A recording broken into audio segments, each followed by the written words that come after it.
Hello, it's Natalie Zangon, also known as Mother Goose. Hope everybody is doing well. Today I wanted to do a video regarding how we find it to be so normal that we have to teach our children when a newborn baby is born. First of all, doesn't even know who their mother is. A baby can't tell the difference between who the mother is except the woman who takes care of them. They think the father is the person who's taking care of them. That's why people could be a surrogate, give birth to the baby, the fetus, and someone else can be the mother and take care of them and raise the fetus.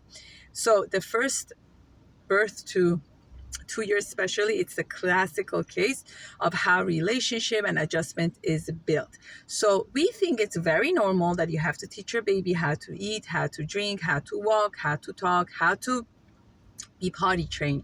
However, we do not understand that emotional intelligence needs to also be taught. If you were never taught, if you were never exposed, if you never were modeled by it, you won't know how to do it.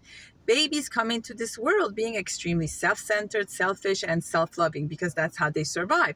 They cry and they scream, and if the milk doesn't come out, they'll even bite the mother because all they need is to learn to survive. And it's through a safe, loving environment where the baby learns to have more higher level of self and build their emotional intelligence. If they are not taught, they won't know how to do it. So assertiveness, eye contact, emotional naming and labeling, emotional holding space has to be taught to a baby. A baby that's brought up and raised in a very toxic, argumentative, angry family dynamic that emotional intelligence was never accessed, they will have minimum amount of it.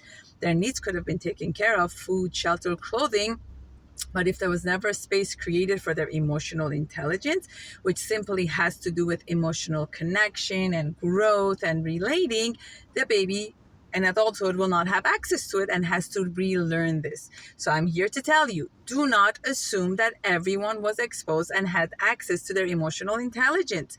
I'm here to tell you, empathy has to be learned. Eye contact, importance of it, has to be learned. Compassion has to be learned. Consideration has to be learned. Holding space for other people's feelings, active listening has to be learned. You are not born with it. You need to learn to access it.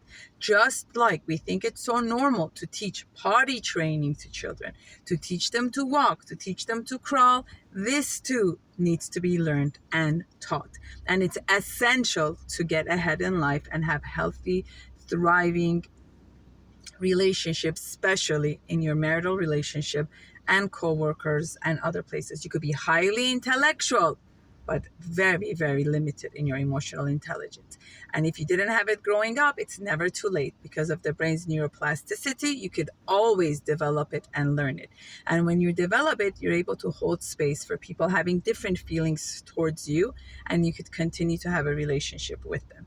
Thank you so much for watching.